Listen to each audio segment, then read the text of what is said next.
Big Boss season 6 പ്രേക്ഷകരുടെ മനം കവർന്ന തമിഴ് സുന്ദരിയാണ് ശ്രീതു കൃഷ്ണൻ. ഓമനത്തമുള്ള മുഖവും ഏവരെയും പെട്ടെന്ന് തന്നിലേക്ക് ആകർഷിക്കുകയും ചെയ്യുന്ന സ്വഭാവവുമാണ് ശ്രീതു കൃഷ്ണന്റെ പ്രത്യേകത. ബിഗ് ബോസ് സീസൺ 6 സൂപ്പർ ഹിറ്റായ കോംബോയായിരുന്നു അർജുൻ്റെയും ശ്രീതുവിൻ്റെയും. ശ്രീജുൻ കോംബോ എന്നാണിത് പരക്കെ അറിയപ്പെടുന്നത്. ഇവരുടെ കോംബോയ്ക്ക് ലക്ഷക്കണക്കിന് ആരാധകരാണുണ്ടായിരുന്നത്. ഇപ്പോഴും അവരെല്ലാം സജീവമാണ്. ബിഗ് ബോസ് സീസൺ 6 അവസാനിച്ചിട്ടും ഇവരുടെ ഓരോ മൊമെന്റ്സും ഒപ്പിയെടുക്കുകയാണ് ആരാധകർ. ഇവർ വിവാഹം കഴിക്കുമോ, പ്രണയത്തിലാകുമോ എന്നൊക്കെയാണ് ആരാധകർക്കിപ്പോൾ അറിയേണ്ടത്. പക്ഷേ ഇവർ തീർത്തും നല്ല സുഹൃത്തുക്കളാണെന്നാണ് ഇപ്പോൾ പറയുന്നത്. ഇത് ആരാധകരെ കുറച്ചൊന്നുമല്ല നിരാശരാക്കിയിരിക്കുന്നത്. ഏവരുടെയും സംശയങ്ങൾക്ക് വിരാമമിട്ടുകൊണ്ട് ശ്രീതു കൃഷ്ണൻ തന്നെ തങ്ങളുടെ ബന്ധത്തെപ്പറ്റി തുറന്നു പറഞ്ഞിരിക്കുകയാണിപ്പോൾ. ബിഹൈൻഡ് വുഡ്സ് ഐസിന്റെ ഇന്റർവ്യൂവിലാണ് ശ്രീതു ഇക്കാര്യം വെളിപ്പെടുത്തിയിരിക്കുന്നത്. താനും അർജുനുമായുള്ളത് വെറും സുഹൃത്ത് ബന്ധം മാത്രമാണെന്നും അതിനപ്പുറം ഒന്നുമില്ലെന്നും ഇപ്പോൾ വ്യക്തമാക്കിയിരിക്കുന്നു. അർജുനോ തനിക്കോ മുൻപരിചയം ഒന്നും തന്നെ ഇല്ല എന്നും അതുകൊണ്ട് തന്നെ തങ്ങളുടെ ബന്ധം കേവലം ബിഗ് ബോസിലെ നിലനിൽപ്പിനു വേണ്ടി ക്രിയേറ്റ് ചെയ്തതല്ലെന്നും ശ്രീതു വ്യക്തമാക്കി.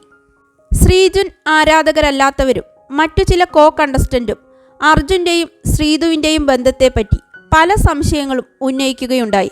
അവർ ബിഗ് ബോസിലെ നിലനിൽപ്പിനു വേണ്ടി കോംബോ കളിച്ചതാണെന്നും യഥാർത്ഥത്തിൽ അവർ തമ്മിൽ യാതൊരുവിധ സുഹൃത്ത് ബന്ധം പോലും ഇല്ല എന്നും പറഞ്ഞിട്ടുണ്ടായിരുന്നു. ഇതേ തുടർന്നാണ് ശ്രീതു ഇക്കാര്യം വ്യക്തമാക്കിയത്. അർജുനും തന്നെപ്പോലെയാണെന്നും തങ്ങൾ രണ്ടുപേർക്കും സിമിലർ ക്യാരക്ടറാണുള്ളതെന്നാണ് ശ്രീതു പറയുന്നത്. അർജുൻ നല്ല കെയറിംഗ് ആണ്, ട്രസ്റ്റ്വർത്തി ആണ്, ഇന്നസെൻ്റ് ആണ്. അങ്ങനെ നീണ്ടു പോകുന്നു അർജുൻ്റെ ക്വാളിറ്റീസ്. പക്ഷേ പ്രേക്ഷകർക്കറിയേണ്ടത് ഇതൊന്നുമല്ല. അർജുനും ശ്രീതുവും ഇപ്പോൾ നല്ല സുഹൃത്തുക്കളാണെങ്കിലും ഭാവിയിൽ വിവാഹം കഴിക്കാൻ എന്തെങ്കിലും സാധ്യതയുണ്ടോ, നിങ്ങൾ പ്രണയത്തിലാവുമോ എന്നൊക്കെയാണ് അറിയേണ്ടത്.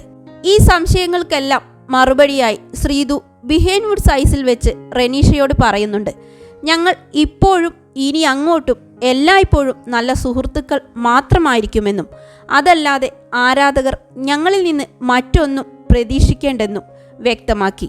ഇത് കേട്ടപ്പോൾ റെനീഷ വീണ്ടും ചോദിക്കുകയുണ്ടായി, നിങ്ങളിപ്പോൾ നല്ല ഫ്രണ്ട്സ് ആണെങ്കിലും ഫ്യൂച്ചറിൽ ഇനി നിങ്ങൾക്ക് വിവാഹം കഴിക്കാനോ പ്രണയത്തിലാവാനോ എന്തെങ്കിലും പോസിബിലിറ്റി ഒരു 1% ഉണ്ടോ എന്ന് ചോദിച്ചപ്പോൾ ശ്രീതു പറയുന്നുണ്ട്, ചിരിച്ചുകൊണ്ടാണ് പുള്ളിക്കാരി മറുപടി പറയുന്നത്, ഇല്ല, അങ്ങനെയൊന്നും ഒരു സാധ്യതയുമില്ലെന്ന്. ഇക്കാര്യം ശ്രീജുൻ ഫാൻസിനെ കുറച്ചൊന്നുമല്ല നിരാശരാക്കിയത്. ഒരു വശത്ത് ശ്രീജുൻ ഫാൻസ് ശ്രീതുവിനെയും അർജുനെയും വിവാഹം കഴിപ്പിക്കാൻ നെട്ടോട്ടമോടുമ്പോൾ മറുവശത്ത് ശ്രീഗിൽ ഫാൻസ് ശ്രീതുവിനെയും നിഖിലിനെയും ഒന്നിപ്പിക്കാനാണ് നടക്കുന്നത്. ശ്രീതുവും നിഖിലും സീരിയലിലൂടെ മലയാളികളുടെ മനം കവർന്നവരാണ്. അമ്മയറിയാതെ എന്ന സൂപ്പർ ഹിറ്റ് സീരിയലിലായിരുന്നു ശ്രീതുവും നിഖിലും ഒരുമിച്ച് അഭിനയിച്ചിട്ടുണ്ടായിരുന്നത്.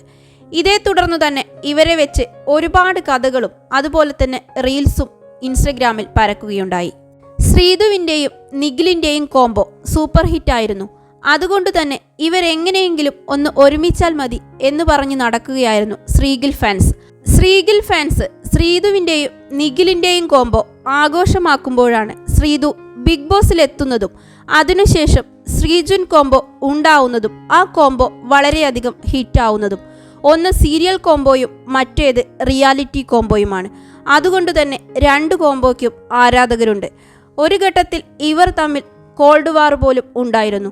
ശ്രീജുൻ കോംബോയാണ് നല്ലതെന്ന് ശ്രീജുൻ ഫാൻസും അതല്ല ശ്രീഗിൽ കോംബോയാണ് ബെറ്റർ എന്ന് ശ്രീഗിൽ ഫാൻസും പറയുന്നു. രണ്ടു കൂട്ടരോടും പ്രശ്നങ്ങളൊന്നും ഉണ്ടാക്കാതെ രമ്യതയോടുകൂടി പോവാനാണ് ശ്രീതു പറയുന്നത്. യഥാർത്ഥത്തിൽ ജെനുവിനായിട്ടുള്ള ശ്രീജുൻ ഫാൻസ് അല്ല പ്രശ്നങ്ങൾ ഉണ്ടാക്കുന്നത്, മറിച്ച് ശ്രീജുൻ കോംബോയുടെ ഹേറ്റേഴ്സ് ആണെന്നാണ് ശ്രീജുൻ ഫാൻസ് പറയുന്നത്. ഇത് കുറച്ചൊക്കെ സത്യവുമാണെന്ന് നമുക്ക് വിശ്വസിക്കാം. എന്തായാലും ശ്രീതു പറഞ്ഞതുപോലെ തന്നെ ശ്രീജുൻ ഫാൻസും ശ്രീഗിൽ ഫാൻസും പ്രശ്നങ്ങളൊന്നും ഉണ്ടാക്കാതെ രമ്യതയോടുകൂടി മുന്നോട്ട് പോവുക. ശ്രീതുവും അർജുനുമെല്ലാം നല്ല സുഹൃത്തുക്കളായിരിക്കട്ടെ. അവരുടെ പേഴ്സണൽ ലൈഫിലേക്ക് ഒരു പരിധി വിട്ട് ആരും കടന്നു കയറാതിരിക്കുക. നിങ്ങൾ വിവാഹം കഴിക്കണം, പ്രണയിക്കണം എന്നൊന്നും പറഞ്ഞ് ആരും അവരെ സമീപിക്കാതിരിക്കുക. ഓരോരുത്തർക്കും വ്യക്തി സ്വാതന്ത്ര്യവും പ്രൈവസിയുമുണ്ട്. അത് സെലിബ്രിറ്റികളായാലും സാധാരണ മനുഷ്യരായാലും. മറ്റുള്ളവരുടെ വ്യക്തി സ്വാതന്ത്ര്യത്തിലേക്ക് കടന്നു ചെല്ലാതിരിക്കുക. മറ്റൊരു ടോപ്പിക്കുമായി വീണ്ടും കാണുന്നതുവരേക്കും ഓക്കെ ബൈ, താങ്ക് യു. നിങ്ങളുടെ വിലയേറിയ അഭിപ്രായങ്ങളും നിർദ്ദേശങ്ങളും താഴെ കമൻ്റായി അറിയിക്കുക.